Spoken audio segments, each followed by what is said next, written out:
Et je disais aussi que c'est un jour symbolique parce que certains d'entre nous ont choisi passer, n'est-ce pas, par les eaux du baptême.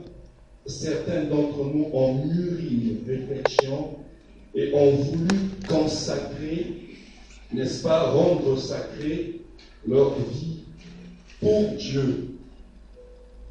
J'aimerais que nous fassions 2 lectures ce matin. Le thème de ce matin, c'est de la Pâque sans S à Pâque avec S. De la Pâque sans S à Pâque avec S. Le mot Pâque s'écrit avec S ou sans S. Les 2 choses, les 2 termes ne veulent pas dire la même chose. Nous allons lire Exode 13. Ça sera la première référence. Exode 13, je lis à partir du verset 1. Il est écrit: L'Éternel parla à Moïse et dit: Consacre-moi tout premier-né parmi les enfants d'Israël, tant des hommes que des animaux. Il m'appartient. Moïse dit au peuple: Souvenez-vous de ce jour où, c'est là où nous mettons l'accent, souvenez-vous de ce jour où vous êtes sortis d'Égypte, mais de la maison de la servitude. Car c'est par sa main puissante que l'Éternel vous en a fait sortir. On ne mangera point de pain levé. Vous sortez aujourd'hui dans le mois d'Épis. La deuxième référence, c'est Éphésiens 2. Éphésiens 2, le verset 3. Naturellement, le verset 3, il est écrit: Nous étions de ce nombre, nous tous aussi, qui nous abandonnions jadis au désir de notre chair.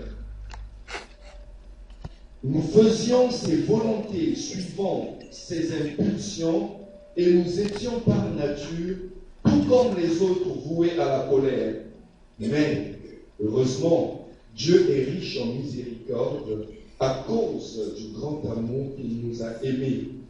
Alors que nous étions morts à cause de nos fautes, il nous a donné la vie avec le Christ.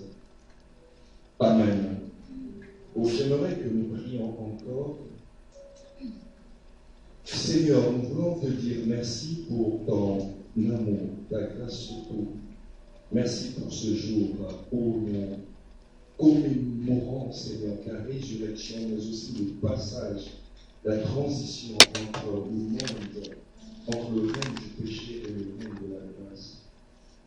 Au nom de Jésus. Amen. Alors, de Pâques sans S, super.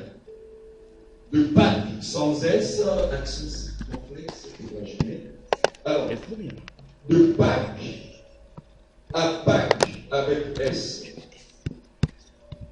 Alors, déjà qu'il nous faut comprendre cette expression. En même temps, vous savez, la qualité de la bénédiction dépend de la compréhension que nous avons de Dieu. Lorsque nous comprenons moins Dieu, Dieu se révèle moins à nous. Lorsque nous comprenons vraiment Dieu, Dieu se révèle puissamment à nous. Dieu utilise la porte que nous lui donnons. Lorsque nous laissons à Dieu largement la porte de la compréhension, Dieu se révèle largement à nous. Mais je pense pour cette journée de Pâques que nous sommes en train de traverser, il est important, l'exercice universitaire nous oblige à comprendre ce que c'est la Pâque, terminologiquement, mais aussi ce que la Pâque nous fait. Parce que ce n'est pas qu'une fête en même temps, mais c'est une réalité spirituelle. C'est une commémoration spirituelle. C'est quelque chose de spirituel que chacun devrait saisir. Et je suis sûr que si le Seigneur a voulu que vous veniez, c'est pour que vous compreniez aussi ce qui s'est passé réellement à Pâques. Mais pas seulement comprendre, mais que vous vous appropriez, alléluia, de ce que c'est Pâques pour vous. Alors, nous commençons par le mot Pâques, en fait, de l'hébreu, parce que les mots commencent dans l'Ancien Testament, veut dire Pessah. Pessah veut dire passage. C'est-à-dire que c'est le passage que le Seigneur va faire. Et le même mot traduit dans le Nouveau Testament, la Bible est constituée de l'Ancien Testament et du Nouveau Testament. Mais le mot est utilisé pour la première fois pour dire aux enfants d'Israël que vous allez passer, que vous allez traverser. Donc la Passa ou Pessa, comme vous l'entendez, et passer en grec, le mot a donné Passera. P-A-S-C-H. Et lorsqu'on a fait passer le Pessera en grec, quand on est parti du grec en français, le mot Pâques, le S a été enlevé pour être remplacé par l'accent circonflexe. Et c'est ce qui a fait Pâques aujourd'hui. Mais qu'est-ce que c'est vraiment? Le Seigneur dit dans la première référence que nous avons lue, souvenez-vous de ce jour où vous êtes sortis, c'est-à-dire où vous allez traverser, où vous allez partir d'un état à un autre.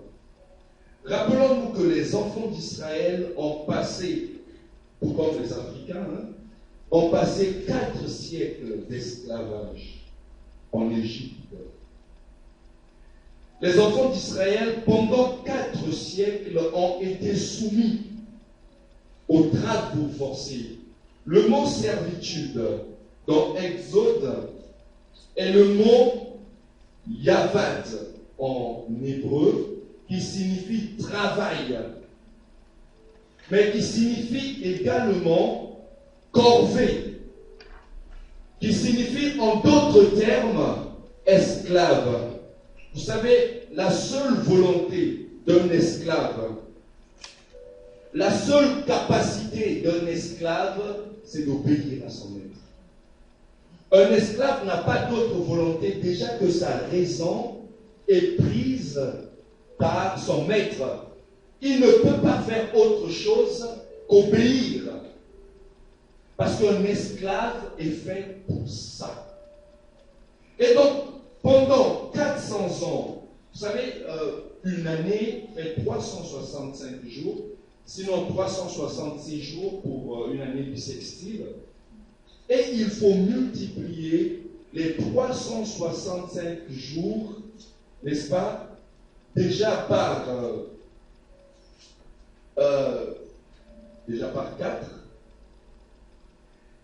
et en plus faire une autre opération pour arriver à 400 ans. Et donc pendant 4 siècles, un siècle est égal à 100 ans. Et donc vous prenez 100 fois 4. Et pendant ces 4 siècles, les enfants d'Israël ont été soumis aux corvées. Ils ne pouvaient rien faire d'eux-mêmes. Leur volonté était imposée. Leur nourriture était imposée. L'heure du réveil était imposée. Ce qu'ils devaient faire était imposé. Et ils crièrent à l'Éternel, ils dirent au Seigneur, jusqu'à quand? Et le Seigneur entendit leurs cris. Et il envoya Moïse. Le Seigneur par Moïse dit aux enfants d'Israël, vous allez vous souvenir de ce jour, car le Seigneur va faire quelque chose. Le Seigneur va vous faire traverser d'un état à un autre. Vous êtes en train de servir. Vous êtes en train de faire la volonté qui n'est pas la vôtre.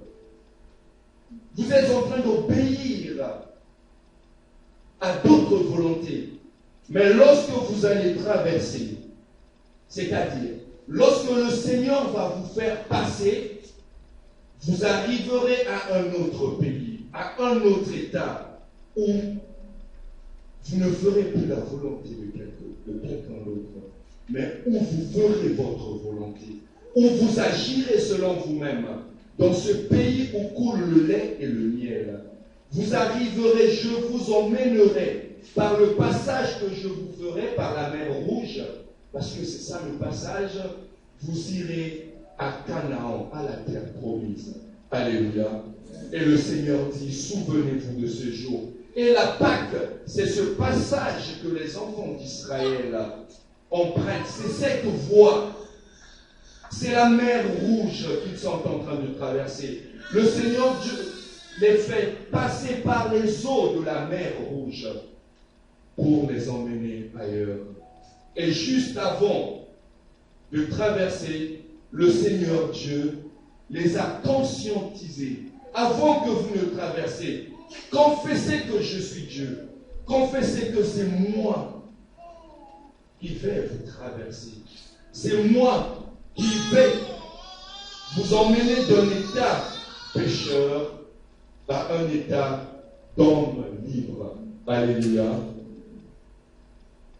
Voilà ce que le Seigneur fait. Mes chers amis, c'est quoi l'Égypte en même temps?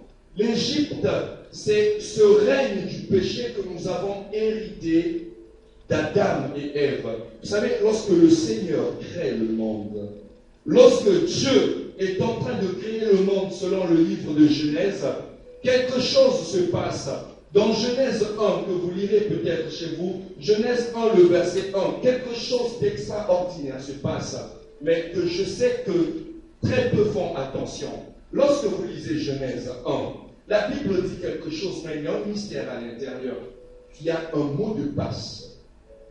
La Bible dit, au commencement, Dieu créa les cieux et la terre. Et qu'est-ce qui vient après? Et la terre était informe et vide.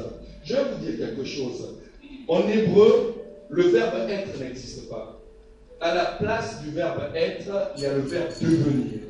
Dans la lecture de ce verset se ferait comme suite. Au commencement, Dieu créa les cieux et la terre. Et la terre devint informe et vide. C'est devenir. Ça veut dire quoi? Il y avait quelque chose qui s'est passé. Si je deviens adulte, ça veut dire quoi? Avant, j'étais enfant. Alléluia. Et la terre devint informe et vide. Informe, que veut dire informe? C'est quelque chose qui n'a pas de forme. Le 1, le préfixe. D'accord? Et puis forme, quelque chose qui n'a pas de forme. Mais qu'est-ce qui s'est passé en ce moment? Entre la première partie du verset 1 et la deuxième partie, quelque chose s'est passé au milieu. Cette chose, vous la trouverez dans Ézéchiel 28, lorsque vous allez lire Ézéchiel 28. Ézéchiel 28, le verset 12. Je vous laisse lire à la maison. Mais ce qui se passe, c'est qu'il y a un grand chérubin. Il y a un grand ange, celui qu'on appelle archange. Il s'appelle Lucifer. Lucifer était auprès de Dieu. Lucifer qu'on appelle aujourd'hui Satan. Il n'était auprès de Dieu. Il était éclatant en lumière. Et ce qu'il faisait, c'était des cantiques qu'il donnait à Dieu. C'était des chants qu'il faisait à Dieu. Il était beau. Et lorsque vous lirez Ézéchiel, c'est un très beau poème où on dit tu marchais dans la lumière et tu étais parfait en beauté. Mais un jour, Lucifer s'est dit, mais écoutez, je suis quand même beau. J'ai quand même des milliers d'anges sous moi. Je suis comme Dieu. Pourquoi ne pas aussi m'adorer? Et c'est à partir de ce moment que son cœur va s'élever. Et finalement, le Seigneur va le précipiter. Parce que tu as désobéi, le Seigneur l'a précipité sur la terre. Alléluia. Lui et ses anges. Vous pourrez lire Apocalypse 12:12. Apocalypse 12:12 vous racontera toute la scène qui se passe. Dieu va précipiter Satan. Et lorsque Satan viendra, c'est là où commence le verset, la deuxième partie de Genèse. Et la terre devint informe et vide. Alléluia. En hébreu, on utilise tohu, bohu. C'est-à-dire, il y avait un chaos, il y avait une guerre entre l'archange Michel et puis les anges qui ont été précipités. Vous pourrez également lire Jude 1, le verset 6. Mais quand ils arrivent sur terre, qu'est-ce qu'ils font? Ils habitent les lieux, c'est-à-dire les démons, les esprits méchants qui sont tombés dans les eaux ont donné ce qu'on appelle les démons, les esprits des eaux, les esprits de mer. Ceux qui sont tombés quelque part ont pris possession de ce lieu. Et c'est après que le Seigneur va créer l'homme. Dieu a créé l'homme juste après que Satan ait été précipité sur la terre. Mais lorsque Dieu donnait tout le pouvoir à l'homme, Satan était là, il était en train de regarder. Il regardait ce qui se passait, mais il en était jaloux. Comment est-ce que Dieu peut donner, vous savez, la plus grande bénédiction qui ait été donnée à l'homme, et la première bénédiction que Dieu donne à l'homme, c'est quoi? C'est dans Genèse 1, le verset 26 à 27. Tu domineras sur toute la terre. Et quand il dit tu domineras toute la terre, le diable est quelque part. Ça veut dire que tu domineras aussi le diable. Et c'est là où le diable va s'avancer vers la femme. Pour dire, Dieu a-t-il réellement dit, c'était un enjeu de pouvoir. Et le diable savait qu'en dérobant l'homme, il prendrait la première bénédiction, la domination. Et c'est ainsi que le diable, en tentant l'homme avec grand H, l'homme Adam et Ève, a pris ce pouvoir-là de domination. Et à partir de ce moment-là, le diable avait la domination sur l'homme. L'homme avait perdu son pouvoir. À partir de ce moment, le corps de l'homme était perméable au péché. Alléluia. Le Seigneur les a chassés du jardin d'Éden. Et en ce moment-là, ils vivaient sous le règne du péché. Alléluia. Le corps n'était plus imperméable au péché. À partir de ce moment-là, l'homme était conduit selon les désirs de la chair. L'homme était conduit selon ses désirs, parce qu'il était dans le péché. Chers amis, Romains 6, le verset 23 dit, le salaire du péché, c'est la mort. Alléluia. L'issue du péché, c'est la mort. Et pendant beaucoup de temps, le péché a conduit l'homme. Dans le verset, dans Éphésiens 2, le verset 3, la Bible dit, nous étions de ce nombre, nous tous aussi, qui nous abandonnons jadis au désir de notre chair. Depuis le péché d'Adam et Ève, nous étions devenus sous le règne du péché. Alléluia. Personne ne pouvait faire sa volonté. Nous étions poussés par le péché. Nous étions poussés par le désir du péché. Et Romain dit, le bien que je veux faire, je ne le fais pas. Ce que je ne veux pas faire, je le fais. Il y a une dichotomie. Dans le corps de l'homme, il y a deux jeux. Je veux aller à l'église, mais comme le disait Jean-Michel Cancan, il dit, mon cœur me dit monte, mon cœur me dit descend. Il y a deux natures dans ma vie. Je veux faire le bien, mais je n'arrive pas à le faire. Je sais que faire ceci, c'est mal, mais je le fais quand même. Alléluia. Voilà la nature du péché que nous avons hérité d'Adam et Ève. Chers amis, toutes les fois que nous naissons, je vais le dire en fermant les yeux parce que vous êtes là, toutes les fois que nous le faisons, toutes les fois que nous naissons d'un père et d'une mère, nous naissons dans le péché. Alléluia. Toutes les fois que nous venons au monde, nous naissons dans le péché parce que nous héritons la nature d'Adam et Ève. Et tout peut nous arriver. Et en français, on dit, un bébé est trop vieux pour mourir. Parce qu'il a le péché en lui. Alléluia. Et depuis là, nous étions conduits dans le péché. Moi, j'ai des amis anthropologues. Ils me disent chaque fois, Jourov, tu sais, nous, Dieu, ce n'est pas notre problème. Satan, ce n'est pas notre problème. Nous ne croyons pas et nous préférons vivre comme ça. Mais ce qu'ils ignorent, on ne choisit pas de mettre dans le péché. Alléluia. C'est un héritage que nous avons reçu d'Adam et Ève. Quand nous naissons, nous sommes dans le péché. Et puisque nous sommes dans le péché, nous sommes conduits vers la mort. Vous savez, prenez un objet, jetez en haut.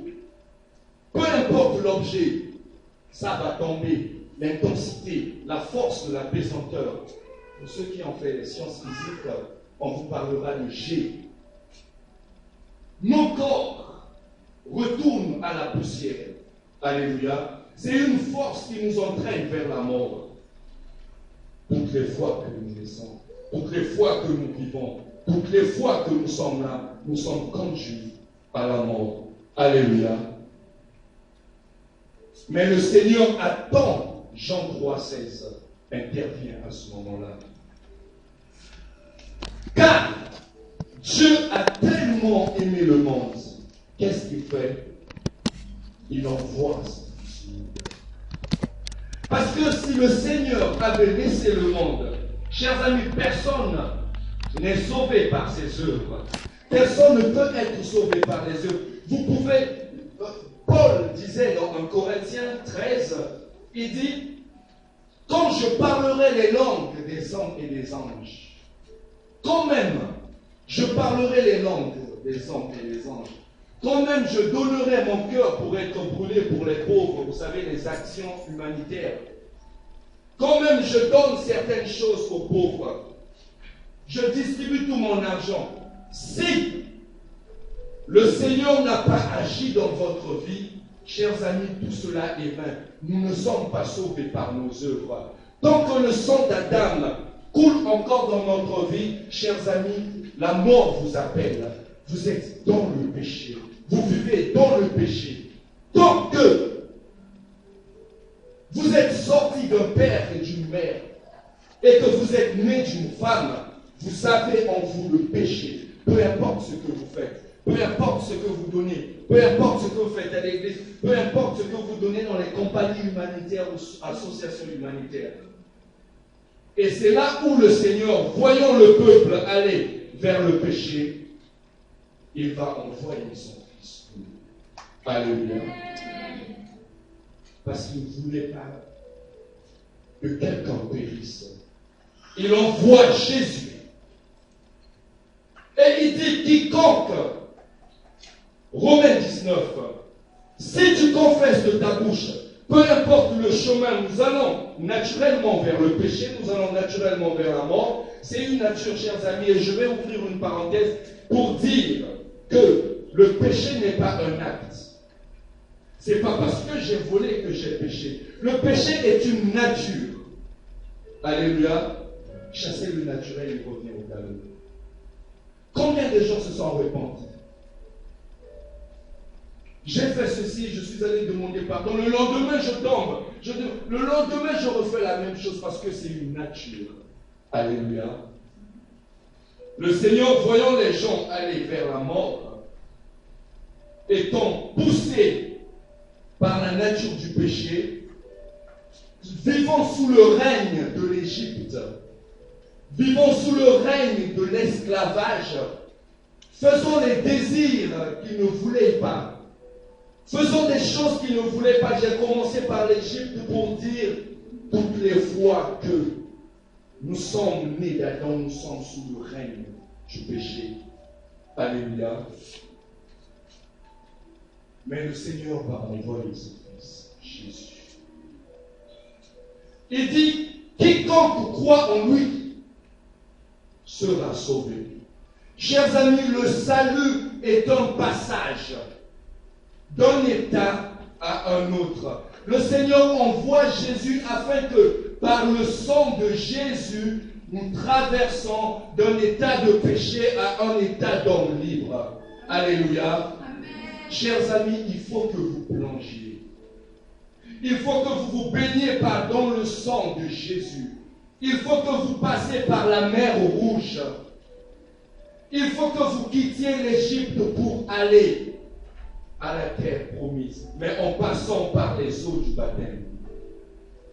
Tant que vous ne l'avez jamais fait, chers amis, le péché dominera en vous.